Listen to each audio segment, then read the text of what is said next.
Hello everyone, I hope you're having a great day today. Merciless Vaughn here, back with another Bleach Brave Souls video, and in this one we have the 10th anniversary special playable art summons bubble. I have no idea what that means.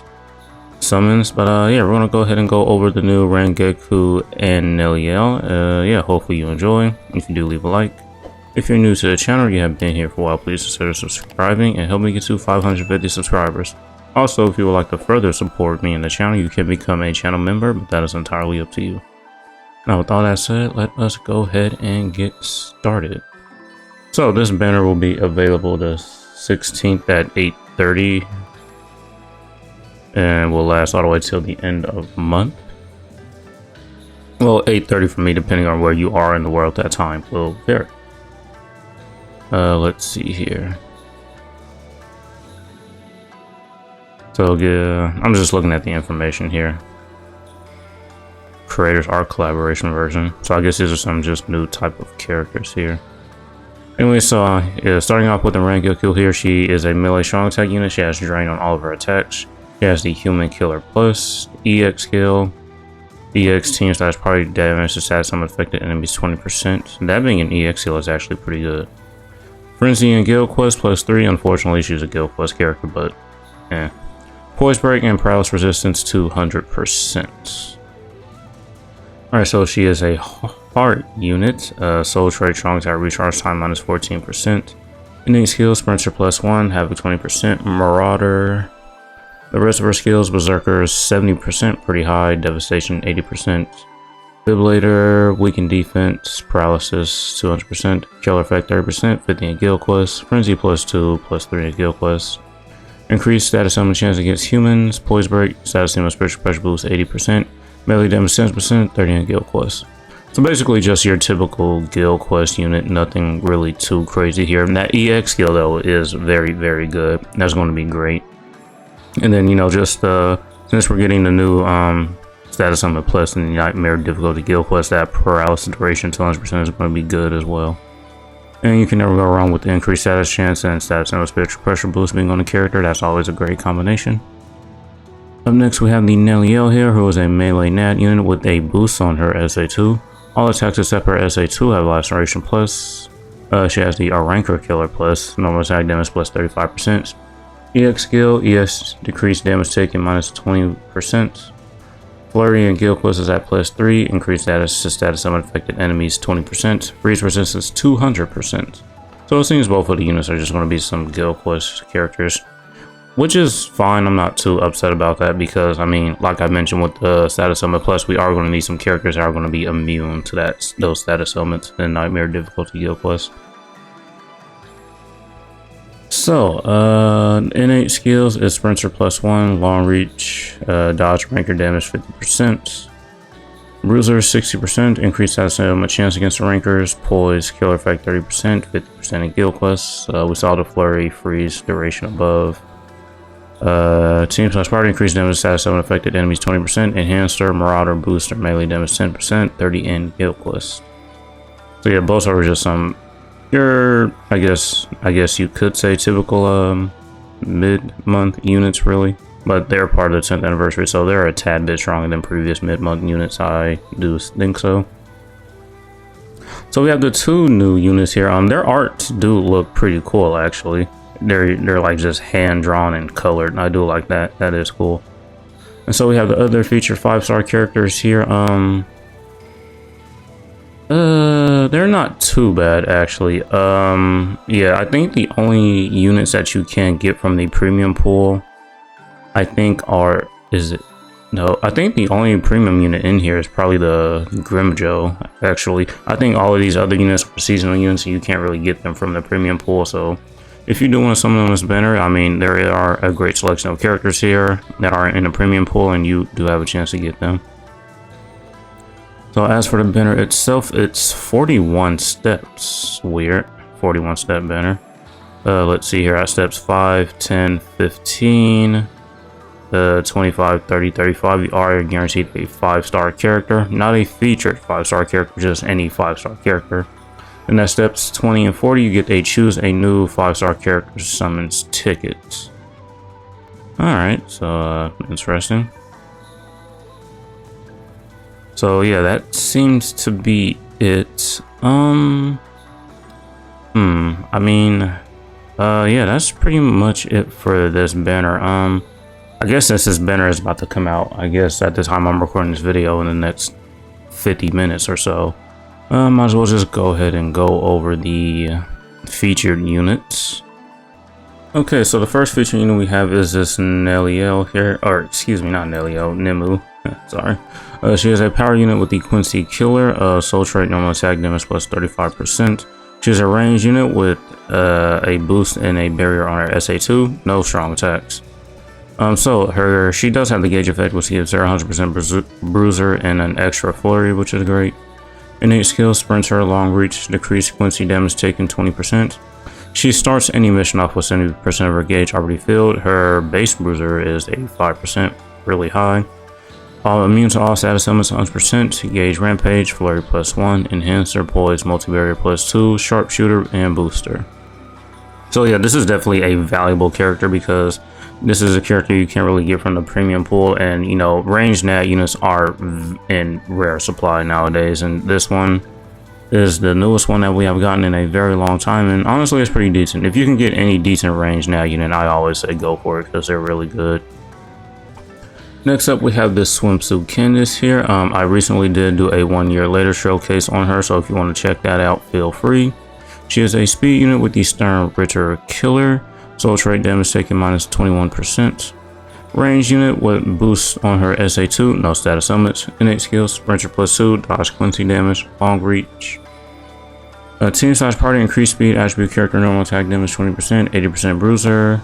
Weaken resistance 100%, flurry +1, +2 in guild quest, increased range damage 10%, 30 in guild quest, enhancer, poise, sharpshooter, booster, and increased killer effect 30%, and it's going to be 50% in guild quest.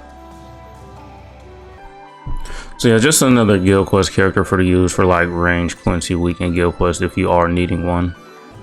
Up next we have the swimsuit Bambietta. I also did a 1 year later showcase if you're curious of how good she is 1 year later. Technique unit with the Ranker Killer. Soul trait, strong attack, recharge time minus 14%. Melee unit with paralysis and drain on all of her attacks. She has the enemies defeated bonus here that gives the entire party an increased killer of 20%, which is honestly really good. Sprinter +1, freeze resistance 100%, havoc 20%. Berserker is only 40%, devastation 60%. Reduce strong attack cooldown 14%, frenzy +2, +3 in guild quest, defibrillator, increase status element chance against our rankers, increase melee damage 10%, 30 in guild quest. Long strike, marauder, increase killer effect 30%, 50 in guild quest, and these status element spiritual pressure boost. So yes, definitely still a very solid character. I mean, just having an enemies defeated bonus that's going to increase the entire party's killer is honestly really great. And if you can get to that 25 kills, which shouldn't be too difficult, it's just going to make, you know, your guild quest run a lot easier. So there is that. Up next we have this Riruka here. She is a heart unit with the Hollow Killer. Soul trait is going to be damage inflicted at full stam 30%. Range unit with drain on all of her attacks. She has the enemies defeated bonuses. You can just pretty much see the bonuses you get for defeating the required number of enemies. Innate skills, sprinter, stamina recovery for the party 20%, and siphoner. Bruiser 40%, devastation 60%. Reduce strong attack cooldown 12%, fire resistance 100%, havoc 20%, frenzy +2, weaken defense, long stride, guard break, any status element, spiritual pressure boost. Yeah, this unit is a couple years old at this point, I'm pretty sure, so I mean, you can't go wrong with a unit with just like drained and, you know, some enemies defeated bonuses. Not too bad really. And at full stem she will be able to do a lot of damage, and she'll be able to stay at full stem just because of all the drain she has. Up next we have this Grimjoe here, who is a mine unit with the Quincy Killer. Soul trait is strong attack damage plus 35%. Melee unit will drain on all of his attacks. Innate skills, Havoc, Sprinter, Guard Break. The rest of his skills, Berserker 35%, Devastation 40%, Reduce strong attack cooldown 12%, Increase Heart Link Slot Potions plus 10, Frenzy plus 1, Defibrillator, increase status element chance against heart attribute enemies.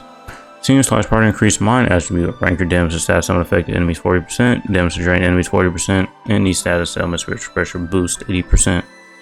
So yeah, just another seasonal unit that you can't get from the premium pool, and if you pull him, I mean, hey, you know, it's a character you more than likely probably don't have, or a character you would like some dupes for. Next is going to be the Swimsuit Mila Rose. She is a speed unit with the Soul Reaper Killer. Soul trait, strong attack, recharge time minus 12%. Melee damage will lacerate on all of her attacks. Innate skills, Sprinter, Guard Break, Lacerator, Berserker, and Devastation are both at 40%. Full stamina damage boost 20%. Rank of Resonance, increase strong attack damage 10%. Rank of Resonance is just a skill where, depending on how many rankers you have in your party, her strong attack damage will be increased by 10%, with a maximum being of 60%, because that is currently the max people you can have in a single party, and that is only in epic raids. Increase Power Link Slot Potions plus 10, Havoc 20%, Frenzy plus 1, Defibrillator 2 seconds. Increase melee damage 10%, 30 in Guild Quest, and damage lacerated enemy 60%. So yeah, I definitely say this is a character you would definitely want to use for epic raids. I mean, the only thing she's missing is like increased droplet drops, because, you know, you can also get those from epic raids. But other than that, she is going to be a solid epic raid unit, though she is a couple years old now at this point. Next is this Yorichi here, power unit with the Quincy Killer, soul trait, technique, droplet drop 3%. Range unit, paralysis on all of her attacks except her SA2. Her SA2 is a boost and a heal. Innate skills, Guard Break, Sprinter, Medic. Rest of her skills, Berserker and Devastation 40%, reduce strong attack cooldown 12%. Increase technique, link shot potions plus 5, increase droplet drop 30%. Frenzy is at plus 1, Defibrillator, Enhancer, and Booster. Yeah, just another probably epic raid unit that you can use, but, you know, I think there are some better ones, really, but no, not a bad option. Up next, we have the Swimsuit Isane here. Heart unit with the R-Ranker Killer, soul trait, strong attack, recharge time minus 12%. Melee unit with paralysis on all of her attacks except her SA3. Her SA3 is a charged healing strong attack. Innate skills, Sprinter, Medic, full stamina only, reduce strong attack cooldown 6%. Team/party increase heart attribute, character strong attack damage 20%, Berserker and Devastation 40%, full stamina damage boost 20%, increase mind leech slot potion, increase mind droplet drop, Havoc 20%, Frenzy, Defibrillator plus 5 seconds. So I mean, yeah, just another swimsuit unit that you really can't get from the premium pools, and you know, if you're someone that is missing out on some swimsuit units, here's one that you can get. Last but not least, we have the Cacao Society Grimjo. He is a technique unit with the Ranker Killer. Soul trait, strong attack, recharge time minus 12%. Fun fact, this character first came out when I started first playing this game, so yeah, he's really old at this point. He's a melee unit with weakening on all of his attacks, and his SA3 is a charged strong attack. Weaken resistance 100%, guard break damage to weaken enemies 20%, bruiser 20%, devastation 40%. Increase super link slot potions plus 5, increase speed link slot potions plus 5, Havoc, Frenzy plus 2, Defibrillator plus 5 seconds, increase technique attribute or ranker damage assassin when affected enemies 20%, and Sprinter. Yeah, just a really old unit at this point. This is a unit you can get from the premium pools, I am pretty sure. Alright, so that's pretty much it for this one. Fun fact, the banner actually went live while I was recording this, so it currently is up right now.